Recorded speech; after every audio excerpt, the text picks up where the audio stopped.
معزز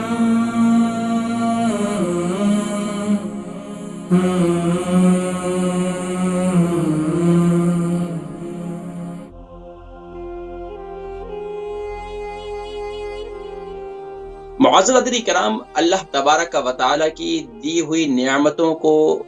انسان سبحان اللہ جب استعمال کرتا ہے تو اگر صحیح طریقے پر استعمال کرے تو اس کے فوائد بھی ملتے ہیں، اور اگر اسے صحیح طریقے سے استعمال نہ کرے تو یقیناً اس کے نقصانات بھی جنم لیتے ہیں۔ ناظرین کرام، اسی طریقے سے جو ہم غذائیں کھاتے ہیں، غذائیں کھانے کا طریقہ بھی ہے۔ اگر ہم غذاؤں کو جو استعمال کرتے ہیں بس اوقات ہم اس میں بڑی بے احتیاطی کر لیتے ہیں، اور آج کل کے دور کے اندر تو غذا کے اندر کھانے میں اتنی جلد بازی ہو چکی ہے اور اتنی افراتفری، اور پھر ہمیں یہ احساس ہی نہیں ہوتا کہ ہم نے بیٹھ کر کھانا ہے یا کھڑے ہو کر کھانا ہے۔ اور اب تو ہم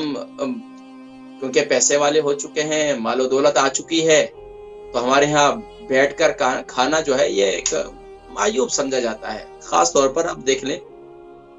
شادی بیاہ اور ان کے اندر اتنے کھانے کا بندوبست کیا جاتا ہے، اور مہنگے سے مہنگے، اچھے سے اچھا کھانا اور اچھی سے اچھی غذا کا بندوبست کیا جاتا ہے، لیکن وہاں کھانے والے کس طرح کیسے کھاتے ہیں؟ اگر وہیں پر کوئی بیٹھ کر کھانا کھائے تو وہ معیوب سمجھا جاتا ہے، اور وہیں پر اگر کوئی کھڑے ہو کر کھائے تو وہ فیشن سمجھا جاتا ہے۔ ناظرین کرام، ہمیں یہ بھی معلوم ہونا چاہیے کہ پیارے کریم آقا علیہ الصلوۃ والسلام کی اس بارے میں حدیث مبارکہ کیا ہے۔ قربان جائیے، ہم اس نبی کے امتی ہیں جس نے ہمیں سبحان اللہ ہر شعبہ زندگی میں رہنمائی فراہم کی۔ سبحان اللہ، پیارے نبی صلی اللہ علیہ وسلم نے ارشاد فرمایا کہ اگر تم بدہضمی کا شکار ہو، تمہیں بدہضمی ہوتی ہے، کھانے کے بعد تمہارا کھانا ہضم نہیں ہوتا، تو یہ غور کرو کہیں تم ٹیک لگا کر تو کھانا نہیں کھاتے، کہیں تم کسی یعنی کہ کہیں پر کھڑے ہو کر تو کھانا نہیں کھاتے، تو ٹیک لگا کر کھانا کھانا، تکیہ لگا کر کھانا کھانا، اور اسی طریقے سے کھڑے ہو کر کھانا کھانا، ناظرین کرام اس سے بدہضمی کی شکایت ہمیشہ رہتی ہے اور اس کا معدہ کبھی بھی ٹھیک نہیں ہوتا۔ تو اسی لیے ہمیں غور کرنا چاہیے کہ کھانا کھاتے وقت ہمیں بہترین طریقہ اب اصل میں ایک وقت ایسا آ چکا ہے کیونکہ پہلے زمانے کے اندر لوگوں کے پاس اتنا مال و دولت نہیں تھا، زمین پر بیٹھ کر کھانا کھاتے تھے، زمین پر دسترخوان لگتا تھا، اور ماشاءاللہ بڑے سمٹ کر سب ایک ہی پلیٹ میں، ایک ہی تھالی کے اندر کھانا کھایا کرتے تھے۔ اور حدیث مبارکہ میں اللہ کے نبی صلی اللہ علیہ وسلم نے ارشاد فرمایا کہ جب ایک ساتھ کھانا کھاتے ہو تو اس میں برکت بھی زیادہ ہوتی۔ فرمایا کہ سبحان اللہ، ایک ساتھ جب کھانا کھاتے ہو تو اپنے سامنے سے کھانا کھاؤ، کیونکہ درمیان میں سے نہ کھاؤ، کیونکہ درمیان میں اللہ تبارک و تعالیٰ کی طرف سے برکت کا نزول ہوتا ہے۔ تو گویا کہ ناظرین کرام پہلے زمانے کے اندر جہاں اس کھانا کھانے میں ہمیں آپس میں محبتیں ملتی تھیں، وہیں پر سبحان اللہ بیٹھ کر کھانا کھانے میں ہمارا نظام انہضام بھی درست ہوتا تھا۔ تو ہمیں اگر آج بھی دیکھیں، اگر تو کوئی شرعی عذر ہے کسی کے ہاں، ہمارے ہاں بہت سے ایسے بزرگ ہیں،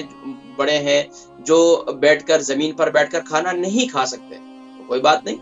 لیکن ہمارے ہاں کرسی پر، میز پر بیٹھنے کا، اب یہاں تک کہ بچے جو ہے وہ زمین پر بیٹھ نہیں سکتے، بچے بڑے بڑے ہو جاتے ہیں تو وہ بیچارے کہیں شرمندہ ہوتے ہیں۔ ایک تو بیچارے اتنے ٹائٹ اور چست لباس ہمیں ان کو پہناتے ہیں، حالانکہ چست لباس پہننا بھی صحت کے لیے مضر ہے۔ اب میں آپ کو ایک اور بتاؤں، ہمارے استاد حکیم فرمایا کرتے تھے وہ لوگ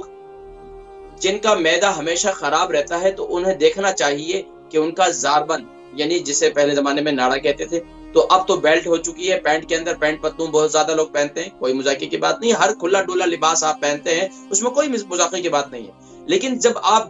بیلٹ باندھ کر بیٹھتے ہیں تو بیلٹ کی وجہ سے آپ کا جو پیٹ ہے اس پر دباؤ، اس پر پریشر پڑتا ہے، اس پر پریشر پڑنے کی وجہ سے ہم بہت سی، اور جہاں مثانے کی کمزوری کی شکایت ہمیں ہو جاتی ہے، وہیں پر ہمارے معدے کی خرابی بھی جنم لیتی ہے۔ تو اس لیے حضرات کرام اس پر غور کرنے کی ضرورت ہے، جب ہم اللہ تبارک و تعالیٰ کی دی ہوئی غذاؤں کو، نعمتوں کو استعمال کریں، کھائیں پیئیں، سبحان اللہ، یا پہننے کے لیے لباس پہنے تو ایسا لباس پہنے جو یقیناً خوبصورت تو اپنی جگہ پر ہوگا، لیکن وہ لباس میرے اور آپ کے جسم کو سکون کے، میرے اور آپ کے جسم کے لیے سکون کا باعث ہو، نہ کہ اس کے لیے